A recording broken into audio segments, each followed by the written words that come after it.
Welcome to my channel Jio Bangla with সুধা।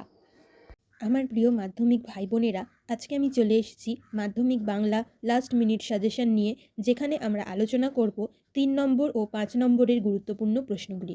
চলো বেশি কথা না বলে আজকে শুরু করি। প্রথম গল্প, জ্ঞানচক্ষু। গুরুত্বপূর্ণ প্রশ্নগুলি হলো: প্রথম প্রশ্ন, পৃথিবীতে এমন অলৌকিক ঘটনাও ঘটে, কোন ঘটনাকে অলৌকিক বলা হয়েছে? এটা তোমরা 3 নম্বরের জন্য পড়বে। 2 নম্বর প্রশ্ন, শুধু এই দুঃখের মুহূর্তে গভীরভাবে সংকল্প করে তপন। তপন কী সংকল্প করে, তার এই দুঃখের মুহূর্তের প্রেক্ষাপট আলোচনা করো। এটা তোমরা 5 নম্বরের জন্য পড়ে রাখবে। পরের প্রশ্ন, নতুন মেশোকে দেখে জ্ঞানচক্ষু খুলে গেল। জ্ঞানচক্ষু কথার অর্থ কী? কীভাবে তপনের জ্ঞানচক্ষু খুলেছিল তা গল্প অবলম্বনে লেখো। এটাও তোমরা 5 নম্বরের জন্য পড়বে। পরের প্রশ্ন, জ্ঞানচক্ষু গল্প অবলম্বনে তপনের চরিত্র আলোচনা করো। এটা তোমরা 3 নম্বর ও 5 নম্বর দুটোর জন্যই তৈরি করে রাখবে। পরের প্রশ্ন, তপন আর পড়তে পারে না, বোবার মতো বসে থাকে। তপনের এমন অবস্থার কারণ আলোচনা করো। এটা তোমরা 3 নম্বরের জন্য পড়বে। পরের প্রশ্ন, তপনের মনে হয় আজ যেন তার জীবনের সবচেয়ে বড় দুঃখের দিন। কোন দিন তার এমন মনে হয়েছিল, তার এমন মনে হওয়ার কারণ কি? এটা তোমরা 5 নম্বরের জন্য পড়ে রাখবে এবং 3 নম্বরের জন্য। এরপর আমরা দেখে নেব বহুরূপী গল্পের গুরুত্বপূর্ণ প্রশ্নগুলি। প্রথম প্রশ্ন, জগদীশবাবুর বাড়ি হরিদা বিরাগী সেজে যাওয়ার পরে যে ঘটনা ঘটেছিল তা বর্ণনা করো। পরের প্রশ্ন, খাঁটি মানুষ তো নয়, এই বহুরূপীর জীবনের বেশি কি আশা করতে পারে? বক্তা কে? খাঁটি মানুষ নয় বলার তাৎপর্য কী? এই দুটোই তোমরা 3 নম্বরের জন্য পড়বে। পরের প্রশ্ন, অদৃষ্ট কখনো হরিদার এই ভুল ক্ষমা করবে না। হরিদা কী ভুল করেছিলেন? অদৃষ্ট ক্ষমা না করার পরিণাম কী হয়েছিল? পরের প্রশ্ন, বহুরূপী গল্প অবলম্বনে হরিদার চরিত্র আলোচনা করো। এটা তোমরা 5 নম্বরের জন্য পড়বে। পরের প্রশ্ন, বড় চমৎকার আজকে এই সন্ধ্যার চেহারা। কোন সন্ধ্যার কথা বলা হয়েছে? উক্ত দিনের সন্ধ্যার চেহারার বর্ণনা দাও। এটাও তোমরা 5 নম্বরের জন্য পড়বে। পরের প্রশ্ন, হরিদার জীবনে সত্যিই একটা নাটকীয় বৈচিত্র্য আছে। হরিদার জীবনের নাটকীয় বৈচিত্র্যের পরিচয় দাও। এটা তোমরা 3 নম্বরের জন্য পড়ে রাখবে। এরপর আমরা পরের গল্প পথের দাবি থেকে গুরুত্বপূর্ণ প্রশ্নগুলি দেখে নেব। প্রথম প্রশ্ন, বাবুটির স্বাস্থ্য গেছে, কিন্তু শখ 16 আনাই বজায় আছে। বাবুটি কে? তার সাজসজ্জার পরিচয় দাও। পরের প্রশ্ন, তাহার পরিচ্ছদের প্রতি দৃষ্টিপাত করিয়া মুখ ফিরাইয়া হাসি গোপন করিল। কে হাসি গোপন করিল? তার হাসি পাওয়ার কারণ কি? পরের প্রশ্ন, অপূর্বের চারিত্রিক বৈশিষ্ট্য বিশ্লেষণ করো। এটা তোমরা 3 ও 5-এর জন্য করে রাখবে। পরের প্রশ্ন, পলিটিক্যাল সাসপেক্ট সব্যসাচী মল্লিককে নিমাইবাবুর সম্মুখে হাজির করা হইল। এরপর থানায় যে পরিস্থিতির সৃষ্টি হয়েছিল তা আলোচনা করো। এরপর আমরা কবিতার দিকে চলে যাব। প্রথম কবিতা, অসুখী একজন। এর গুরুত্বপূর্ণ প্রশ্নগুলি হলো: প্রথম প্রশ্ন, অসুখী একজন কবিতায় কে কেন অসুখী তা কবিতা অবলম্বনে বুঝিয়ে দাও। পরের প্রশ্ন, তারপর যুদ্ধ এলো। তারপর বলতে কোন সময়ের কথা বলা হয়েছে? যুদ্ধের পরিণতি বা ভয়াবহতার পরিচয় দাও। পরের প্রশ্ন, যেখানে ছিল শহর সেখানে ছড়িয়ে রইল কাঠকয়লা। অসুখী একজন কবিতা অবলম্বনে শহরের এই পরিণতি কিভাবে হলো লেখো। এরপর আমরা চলে যাব আয় আরও বেঁধে বেঁধে থাকি। এখান থেকে প্রথম প্রশ্ন হলো, আয় আরও বেঁধে বেঁধে থাকি কবিতার বিষয়বস্তু সংক্ষেপে লেখো। এটা 5 নম্বরের জন্য করে রাখবে। পরের প্রশ্ন, আমরাও তবে এইভাবে এ মুহূর্তে মরে যাব নাকি? কথকের এমন মনে হওয়ার কারণ কি? পরের প্রশ্ন, আমাদের ইতিহাস নেই, কে কেন কথা বলেছে? এরপর আমরা দেখে নেব প্রলয় উল্লাসের গুরুত্বপূর্ণ প্রশ্নগুলো। প্রথম প্রশ্ন, তোরা সব জয়ধ্বনি কর। কবির এই কথা বলার কারণ সংক্ষেপে লেখো। এটা 3 নম্বরের জন্য পড়বে। পরের প্রশ্ন, বজ্রশিখার মশাল জেলে আসছে ভয়ঙ্কর। এখানে কাকে ভয়ঙ্কর বলা হয়েছে? ভয়ঙ্কর কিভাবে আসছে কবিতা অবলম্বনে লেখো। এটা তোমরা বড় প্রশ্নের জন্য তৈরি করে রাখবে। পরের প্রশ্ন, কাল ভয়ঙ্করের বেশে এবার ওই আসে সুন্দর। কাল ভয়ঙ্কর কে? তার ভয়ঙ্কর রূপের বর্ণনা দাও।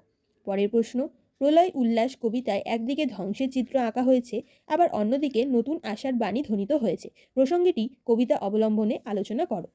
এরপর আমরা সিন্ধু তীরে কবিতার গুরুত্বপূর্ণ প্রশ্নগুলি দেখে নেব। প্রথম প্রশ্ন, সমুদ্র নিপতি সুতা পদ্মা নামে গুণজুতা। যমুনা কন্যা পদ্মার চরিত্রটি বিশ্লেষণ করো। এটা তোমরা বড় প্রশ্নের জন্য পড়বে। পরের প্রশ্ন, সমুদ্রকন্যা কিভাবে পঞ্চকন্যার জীবন ফিরিয়ে নিয়ে এলো। এটা তোমরা ছোট প্রশ্নের জন্য পড়বে, অর্থাৎ 3 নাম্বার। এরপর আমরা দেখে নেব অস্ত্রের বিরুদ্ধে গান থেকে গুরুত্বপূর্ণ প্রশ্নগুলি। প্রথম প্রশ্ন, অস্ত্রের বিরুদ্ধে গান কবিতায় বিষয়বস্তু বা মূল বক্তব্য নিজের ভাষায় লেখো। অথবা জয় গোস্বামীর অস্ত্রের বিরুদ্ধে গান কবিতায় কবির যে যুদ্ধবিরোধী মনোভাবের পরিচয় পাওয়া যায় তার বর্ণনা দাও। পরের প্রশ্ন, অস্ত্র ফেলো অস্ত্র রাখো। কবি কোথায় অস্ত্র রাখতে বলেছেন, তার একথা বলার কারণ কি? পরের প্রশ্ন, অস্ত্রের বিরুদ্ধে গান কবিতায় নামকরণের সার্থকতা লেখো। এরপর আমরা প্রবন্ধ থেকে গুরুত্বপূর্ণ প্রশ্নগুলি দেখে নেব। প্রথম প্রবন্ধ, হারিয়ে যাওয়া কালি কলম। প্রথম প্রশ্ন, আমরা কালিও তৈরি করতাম নিজেরাই। কারা কালি তৈরি করতেন? তারা কিভাবে কালি তৈরি করতেন? পরের প্রশ্ন, আশ্চর্য আজ সবই অবলুপ্তির পথে। কোন জিনিস অবলুপ্তির পথে? অবলুপ্তির কারণ কি? এই বিষয়ে লেখকের মতামত লেখো। এটা তোমরা 5 নম্বরের জন্য তৈরি করবে। অথবা আশ্চর্য আজ সবই অবলুপ্তির পথে। কোন জিনিস অবলুপ্তির পথে? উল্লেখিত বিষয়টি কিভাবে আজ অবলুপ্তির পথে তা পরিচয় দাও। পরের প্রশ্ন, তাই কেটে কাগজের মতো সাইজ করে নিয়ে আমরা তাতে হোম টাস্ক করতাম। কিসে হোম টাস্ক করতাম? হোম টাস্ক করার সম্পূর্ণ বিবরণ দাও। পরের প্রশ্ন, মোগল দরবারে একদিন তাদের কত না খাতির, কত না সম্মান। আলোচ্য অংশে কাদের কথা বলা হয়েছে? তাদের খাতির বা সম্মানের পরিচয় দাও। পরের প্রশ্ন, ফাউন্টেন পেন বাংলায় কী নামে পরিচিত? নামটি কার দেওয়া? ফাউন্টেন পেনের জন্ম ইতিহাস লেখো। এটা খুব গুরুত্বপূর্ণ প্রশ্ন। পরের প্রশ্ন, হারিয়ে যাওয়া কালি কলম প্রবন্ধে কালি কলমের প্রতি প্রাবন্ধিকের যে ভালোবাসার প্রকাশ পেয়েছে তা আলোচনা করো। এরপর আমরা চলে যাব বাংলা ভাষায় বিজ্ঞান। এখান থেকে প্রথম প্রশ্ন হলো, তাদের মোটামুটি 2টি শ্রেণীতে ভাগ করা যেতে পারে। কাদের কথা বলা হয়েছে? 2 শ্রেণীর পরিচয় দাও। অথবা বাংলা বিজ্ঞান বিষয়ক গ্রন্থে লেখক যে 2টি শ্রেণীর ভাগ করেছেন তাদের পরিচয় দাও। পরের প্রশ্ন, বাংলা ভাষায় বিজ্ঞান চর্চায় এখনও নানা রকম বাধা আছে। এই বাধা দূর করার লেখক কী কী পরামর্শ দিয়েছেন তা আলোচনা করো। অথবা বাংলা ভাষায় বিজ্ঞান চর্চার এখনও নানা রকম বাধা আছে। এই লেখক কোন ধরনের বাধার কথা বলেছেন তা আলোচনা করো। পরের প্রশ্ন, পাশ্চাত্য দেশের তুলনায় এদেশে জনসাধারণের বৈজ্ঞানিক জ্ঞান নগণ্য। লেখকের এমন মন্তব্যের কারণ কী? পরের প্রশ্ন, বাংলা ভাষায় বিজ্ঞান শীর্ষক প্রবন্ধটিতে পরিভাষা রচনা প্রসঙ্গে লেখক যে বক্তব্য প্রকাশ করেছেন তা আলোচনা করো। পরের প্রশ্ন, বাংলা ভাষায় বিজ্ঞান রচনায় লেখক বাংলা ভাষায় বিজ্ঞান বিষয়ক রচনা লেখার ক্ষেত্রে কী কী পরামর্শ দিয়েছেন। পরের প্রশ্ন, আমাদের আলংকারিকগণ শব্দের ত্রিভিদ কথা বলেছেন, এগুলি কি কি? এরপর আমরা নাটক সিরাজউদ্দৌলা থেকে গুরুত্বপূর্ণ প্রশ্নগুলি দেখে নেব। প্রথম প্রশ্ন, বাংলা শুধু হিন্দুর নয়, বাংলা শুধু মুসলমানের নয়, মিলিত হিন্দু মুসলমানের মাতৃভূমি, গুলবার্গ এই বাংলা। এই বক্তব্যের মাধ্যমে বক্তার কিরূপ চারিত্রিক বৈশিষ্ট্য প্রতিফলিত হয়েছে?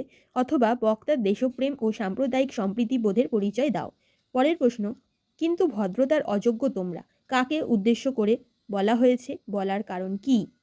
পরের প্রশ্ন, মুন্সিজি এই পত্রের মর্ম সভাসদদের বুঝিয়ে দিন। কে কাকে পত্র লিখেছিলেন? এই পত্রে কী লেখা ছিল? পরের প্রশ্ন, বাংলার এই দুর্দিনে আমাকে ত্যাগ করবেন না। কাদের উদ্দেশ্যে একথা বলা হয়েছে? কোন দুর্দিনের কথার জন্য তার এই আবদার? পরের প্রশ্ন, ওখানে কি দেখছো মূর্খ? বিবেকের দিকে চেয়ে দেখো। উদ্ধৃতিটির বক্তা কে? উদ্ধৃতিটিতে ব্যক্তির প্রতি বক্তার কিরূপ মনোভাব লক্ষ্য করা যায় তা আলোচনা করো। পরের প্রশ্ন, এইবার হয়তো শেষ যুদ্ধ। কোন যুদ্ধের কথা বলা হয়েছে? বক্তা এই যুদ্ধকে শেষ যুদ্ধ বলেছেন কেন? পরের প্রশ্ন, দরবার ত্যাগ করতে আমরা বাধ্য হচ্ছি জাহাপনা। বক্তাকে তারা কেন দরবার ত্যাগ করতে চান? এটা কিন্তু খুব গুরুত্বপূর্ণ প্রশ্ন। পরের প্রশ্ন, বাংলার ভাগ্যকাশে আজ দুর্যোগের ঘনঘটা, তার শ্যামল প্রান্তরে আজ রক্তের আলপনা। বক্তা কে? কোন দুর্যোগের কথা বলা হয়েছে? পরের প্রশ্ন, তোমাদের কাছে আমি লজ্জিত। কে কার কাছে লজ্জিত? এটাও কিন্তু গুরুত্বপূর্ণ। পরের প্রশ্ন, সিরাজউদ্দৌলা নাট্যাংশ অবলম্বনে সিরাজের চরিত্র বৈশিষ্ট্য আলোচনা করো। এটা খুবই গুরুত্বপূর্ণ প্রশ্ন। তো বন্ধুরা, আমি আজকের এই ভিডিওতে বাংলা মাধ্যমিকের অধ্যায়ভিত্তিক গুরুত্বপূর্ণ প্রশ্নগুলি আলোচনা করে দিলাম। তোমরা যদি চাও বাংলা সহায়ক পাঠ অর্থাৎ কোনির গুরুত্বপূর্ণ প্রশ্নগুলি পেতে, তাহলে কমেন্ট বক্সে কমেন্ট করো। আর বন্ধুরা, ভিডিওটি ভালো লাগলে লাইক, কমেন্ট, শেয়ার করতে ভুলো না। যদি আমাদের চ্যানেলে নতুন হয়ে থাকো, সাবস্ক্রাইব বাটনে সাবস্ক্রাইব করে অল নোটিফিকেশন বাটনটি ক্লিক করে রাখো, যাতে পরবর্তী ভিডিও পেতে তোমাদের সুবিধা হয়। আজকের ভিডিও এখানেই শেষ করছি। সবাই ভালো থেকো, সুস্থ থেকো। ধন্যবাদ।